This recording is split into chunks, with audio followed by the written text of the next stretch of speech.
In this segment, Stephanie Miller welcomes Congressman Adam Schiff to the program. The California Democrat brings us up to date on the latest with the debt ceiling standoff and the consequences he's faced since he stood up to Trump. Here's Stephanie. You know, it's so interesting. People either saying it's such a sad day for America yesterday and it's such a good day. I mean, it really was both, wasn't it? I think that's right. It's a sad day when you consider how low Donald Trump has brought the office of the presidency. But at the same time, it's an affirmation of the principle that no one is above the law. They're holding him accountable, as they should. When you read that indictment, it's stunning in how deliberate his deception was, how he, had just utter disregard for the national security of the country, a disdain for the law. And you can't not move forward with a case like that, not if the principle that the rule of law applies to everyone is to have meaning. So it was an important day, I think, for our democracy, even as it's a perilous one. And you would know, as you tweeted, when I was chairman of the House Intelligence Committee, we were exceedingly careful not to take classified information home ever. These photos are a compilation of places not to store classified material.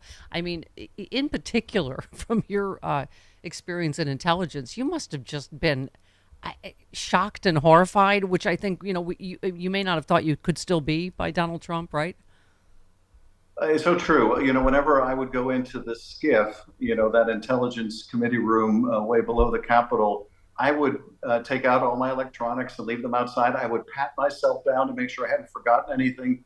When I left the Schiff, I would pat myself down to make sure I didn't have anything on me. I was exceedingly careful, as I think other members are. And to see the former president treat such highly classified information so cavalierly, to keep it in his bathroom, to keep it on the stage in a ballroom where God knows who had access to it. And of course, all of this after, his endless attacks on Hillary Clinton over her emails. I mean, it's staggering. But this is someone who feels like he's above the law, who thinks that following the law is for losers and suckers. It doesn't apply to him. And he's gotten away with it his whole life, but It does appear to finally be catching up with him. Well, you said it. It echoed your amazing speech, on the floor after the first impeachment. Was it the first or second? I lose track. First, pardon me. But you said Donald Trump didn't just decide one day at Mar-a-Lago he was going to lie, cheat, and steal classified information. This is who he is, and justice is being served. I mean, this is everything you warned about, isn't it, after the first impeachment? It is, and sadly, it didn't require any great prescience on my part to see who this person was. What we saw during those years is whenever he was not held accountable for one abuse, he would go on to commit others. He took it as a license to engage in even worse and worse abuses of office and violations of the law. And the tragedy is we could have prevented this if the senators had mustered the courage that Mitt Romney showed. We would have avoided all the tragedy that was to follow, but they didn't, and now we're all paying the price for it. And Representative, this is what strikes me as we keep having this conversation, but it's even more stunning now on how this whole party, that I don't think the founders envisioned this, that here we are, you and I sitting here talking about a former president that could be imprisoned and be elected president again. This is where we are because of the cowardice of this party. I mean, you just said Kevin McCarthy is threatening to use Congress to interfere in the federal prosecution of Donald Trump. I'll be doing everything I can in the Judiciary Committee to resist that. Trump has plenty of criminal defense lawyers. That's not the job of Congress. And now the party that just ran on Democrats wanted to defund the police, which was not true. They're talking about defunding the FBI, defunding the special counsel, right? I mean, yes, and the ATF. They've got a whole long list. Sure. The party that was supposedly a party of law and order has become a party of unlawfulness and disorder. This is who they are, all in fealty to this most unworthy, disgraced former president. But sadly, as long as the Republican Party leadership remains this cult of the former president, we're not going to get the country back on track. I do think in next year's election, we'll have a chance to turn the corner and that they will decide maybe to abandon him because he's a loser in addition to everything else. Representative, first of all, they can't do that, right? I mean, they can talk tough because they know the Senate is not going to sign off on defunding the FBI. But there is just such a vindictiveness at the core because they're saying, well, we can stop the new FBI building at least. I mean, it's just a vindictive kind of, as you say, they're just acting as his defense counsel. Marjorie Taylor Greene says, and Jim Jordan say they speak to they speak to Trump every week, and that's where they got the talking points even before the indictment came down. And Marjorie Taylor Greene said the President Trump is very supportive of defunding the FBI. I mean, I can't imagine how you. I don't know how you react to all of this on a daily basis. I have had the same combination of emotions that I never thought went together until Donald Trump became president, and that is being shocked on the one hand and not at all surprised on the other. Every new abuse is met with an embrace by these MAGA Republicans in Congress. And, so many of them, the Marjorie Taylor Greenes and others, it's all for show. It's kind of a vile performance art for them. It's all to, get their name out there and become even more sensational. They have to, someone addicted, they have to continue to increase the dose to get the same high. They've got to say even more incendiary things all the time to get the same high. Yeah. And from their base and among their fellows. And as my beloved congressman, yes. Personally, it does kind of warm my heart how much you personally are the target so many times because you're obviously so effective. I mean, you tweeted today, Representative Anna Paulina Luna, introduced a resolution to censure and fine me $16 million. Authors of The Big Lie are attacking me for telling the truth and holding Trump accountable. It's not just an attack on me. It's an attack on our democracy, the institution of Congress. And you say the vote will be to distract from Trump's indictment and retaliate against me for impeaching him. Period. That's all they're about is vengeance at this point. It is. And, it is flattering on the one hand that they've made me such a monster among the extreme MAGA crowd. They do think I've been effective in pointing out all the corruption of their leader, their party leader.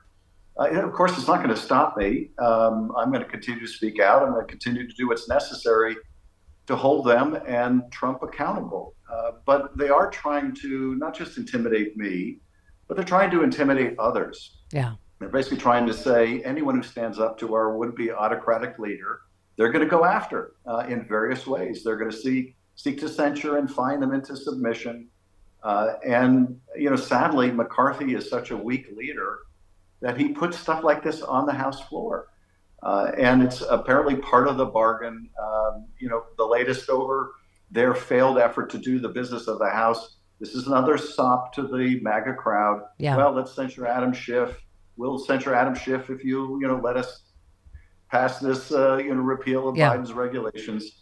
It's absurd, but it is what it is. The lunatics are definitely in charge of the asylum. Yeah, and let me say, yes, that's why her Luna is short for. Never mind. Stop it. I, as someone who's spent a lot of time with you in person, I've had to endlessly defend both your pencil neck and your watermelon head. So.